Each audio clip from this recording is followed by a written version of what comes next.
নমস্কাৰ, মই ডক্টৰ ভাস্কৰ। মই আজি আপোনালোকৰ লগত এটি চমু বিষয়বস্তুৰ ওপৰত কিছু চমু আভাস দিবৰ কাৰণে প্ৰস্তুত হৈছোঁ। ফেচ মাস্ক কি বা ইয়াৰ প্ৰয়োজনীয়তা কি বা ই কি ধৰণৰ হ'ব পাৰে বা ইয়াক কি ধৰণে পৰিধান কৰা উচিত তাৰ বিষয়ে মই কিছু ক'ব বিচাৰিছোঁ। ফেচ মাস্ক বুলি ক'বলৈ গ'লে সাধাৰণতে আগতে ডক্তৰ বা চিকিৎসা কৰ্মী বা ৰোগীক যি পিন্ধিবলৈ দিয়া হয় তাক আমি চাৰ্জিকেল মাস্ক বুলি কওঁ।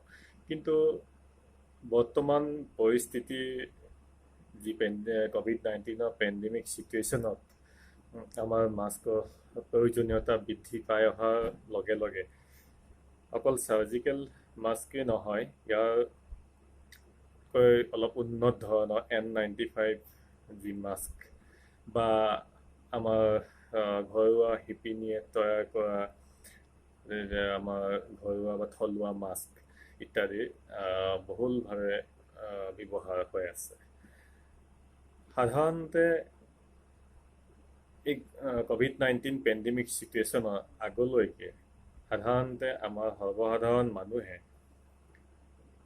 মাস্ক পিন্ধা আমি পৰিলক্ষিত পোৱা নাছিলোঁ। মাস্ক সাধাৰণতে চিকিৎসা কৰ্মী বা চিকিৎসক বা যি ব্যক্তিৰ পৰা ইনফেকচিয়াছ ডিজিজ সংক্ৰমণ হ'ব পাৰে বেলেগৰ দেহলৈ, তেনেকুৱা ব্যক্তিক ডক্তৰে বা চিকিৎসকে মাস্ক পৰিধান কৰিব কয়। কিন্তু এই COVID-19 পেণ্ডেমিক চিটুৱেশ্যনত এই ৰোগবিধ ইমানেই সংক্ৰমক, তাক প্ৰতিৰোধ কৰিবৰ কাৰণে সকলো ব্যক্তিয়ে মাস্ক পৰিধান কৰাটো প্ৰয়োজনীয়তা আহি পৰিছে। গতিকে সেই পৰিপ্ৰেক্ষিতত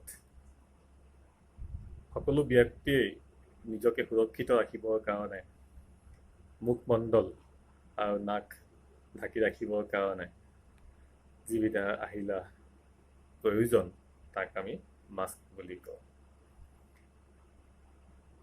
প্ৰথম অৱস্থাত COVID-19 পেণ্ডেমিক চিটুৱেশ্যনৰ সময়ত সকলোৱে নিজকে সুৰক্ষিত কৰি ৰাখিবৰ কাৰণে প্ৰথম অৱস্থাত চাৰ্জিকেল মাস্ক বা N95 মাস্ক বা অন্য ধৰণৰ যি ব্যৱহাৰ কমাৰ্চিয়েল বেচিছত বিক্ৰী হোৱা মাস্ক সকলোৱে পৰিধান কৰিছিল। পিছলৈ গৈ দেখা গ'ল যে তিনিতৰপীয়া মাস্ক নিজে প্ৰস্তুত কৰিও পৰিধান কৰি এই ৰোগবিধ সংক্ৰমণৰ পৰা নিজকে ৰক্ষা কৰি ৰাখিব পাৰি বা নিজৰ পৰা বেলেগলৈ সংক্ৰমিত হোৱাটো বন্ধ কৰিব পাৰি। সেই পৰিপ্ৰেক্ষিতত আমাৰ থলুৱা শিপিনীসকলেও বা সকলোৱে ঘৰতে প্ৰস্তুত কৰা আৰম্ভ কৰিলে। গতিকে বৰ্তমান পৰিস্থিতিত এই মাস্কবিধ সুলভ হৈ পৰিছে। গতিকে এই মাস্কবিধ কিয় পৰিধান কৰিবলগীয়া হয়? এই মাস্কবিধ এইকাৰণে পৰিধান কৰিবলগীয়া হয় যাতে কোনোবা এজন ব্যক্তিৰ দেহত যদি মুখ বা নাকেদি সংক্ৰমিত হ'ব পৰা ৰোগ থাকে, সেই ৰোগবিধ যাতে সেই ব্যক্তিজনৰ পৰা বেলেগ এজন ব্যক্তিৰ দেহলৈ সংক্ৰমিত নহয়, যাতে কথা বতৰা পাতি থকা অৱস্থাত বা স্নিজিং বা হাঁচি মৰা সময়ত যাতে ড্ৰপলেটছবিলাক ছিটিকি গৈ বেলেগ এজনৰ দেহত বা শৰীৰত প্ৰৱেশ নকৰে, তাৰ কাৰণে বেলেগ এজন মানুহকো সুৰক্ষিত কৰি ৰাখিবৰ কাৰণে ৰোগীয়ে নিজে পিন্ধিবলগীয়া হয়। সেই একেধৰণে এজন সুস্থ সবল মানুহেও এই মাস্কবিধ পিন্ধাৰ প্ৰয়োজনীয়তা আহি পৰিছে যাতে বেলেগ এজন ইনফেক্টেড ৰোগী, যি ৰোগীৰ পৰা এই শ্বাস প্ৰশ্বাসৰ মুখ বা নাকেদি ড্ৰপলেটছবিলাক ছিটিকি আহি বা সিঁচৰিত হৈ আহি যাতে সুস্থ সবল এজন ব্যক্তিৰ দেহত প্ৰৱেশ নকৰে, তাৰ কাৰণে সকলো সুস্থ সবল ব্যক্তিয়েও বৰ্তমান পৰিস্থিতিৰ পিন্ধা প্ৰয়োজনীয়তা আহি পৰিছে। গতিকে এই মাস্কবিধ কি ধৰণে পৰিধান কৰা উচিত সেই বিষয়ে মই কিছু ক'ব বিচাৰিছোঁ।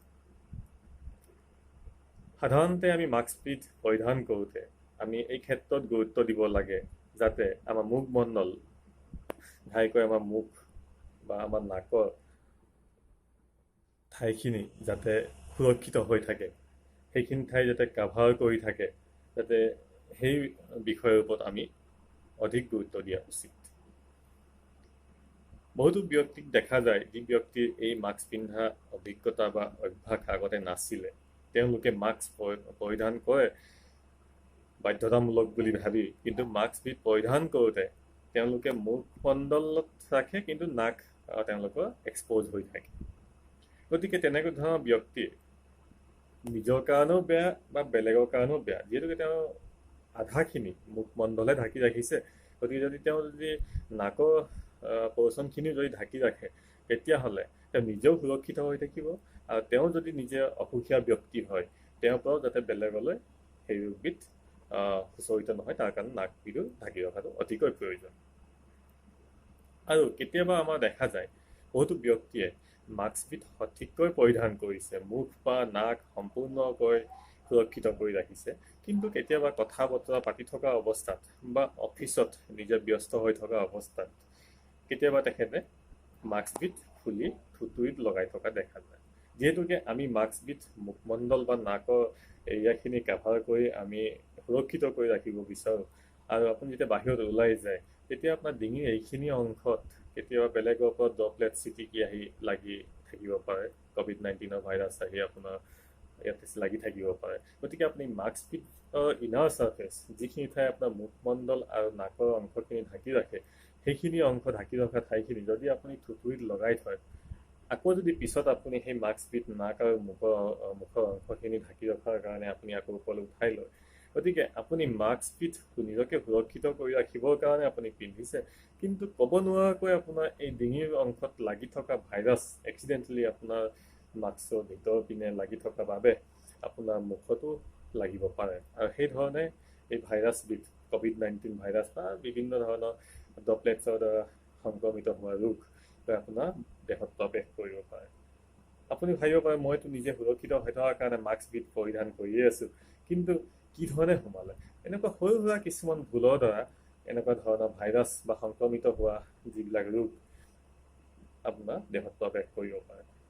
গতিকে মাস্কবিধ যেতিয়া আপুনি পৰিধান কৰিব, আপুনি সদায় আপোনাৰ ৰিফ্লেক্স ঠিক কৰি ৰাখিব লাগিব, যাতে আপোনাৰ হাতখন বা মাস্কখন হঠাৎ আপুনি ক'ব নোৱাৰাকৈ যাতে আপুনি খুলি থুতুৰিত লগাই নথয়, বা পৰিষ্কাৰ হৈ থকা হাতখনহে আপুনি মাস্কখনত লগায়, বা কেতিয়াবা খুলিব লগা হ'লেও যাতে মাস্কখন খুলিব যাওঁতে আপুনি হাতখন পৰিষ্কাৰ কৰি লয়, ধুই লয় বা চেনিটাইজ কৰি লয়, তাৰপিছত মাস্কখন ধুনীয়াকৈ খুলি আপুনি সুৰক্ষিত জেগাত থ'লে। আকৌ যেতিয়া পৰিধান কৰিব, ঠিক আপুনি মাস্কখন পৰিধান কৰাৰ আগতে হাতখন পৰিষ্কাৰ কৰি ল'ব ভালদৰে, যাতে আপোনাৰ হাতৰ পৰা বীজাণুবিলাক বিয়পিব নোৱাৰে। এই বিষয়ে মই কিছু চমু আভাস দিলোঁ, আপোনালোকে যাতে এইখিনিৰ দ্বাৰা কিছু পৰিমাণে হ'লেও নিজকে সুৰক্ষিত কৰি ৰাখিব।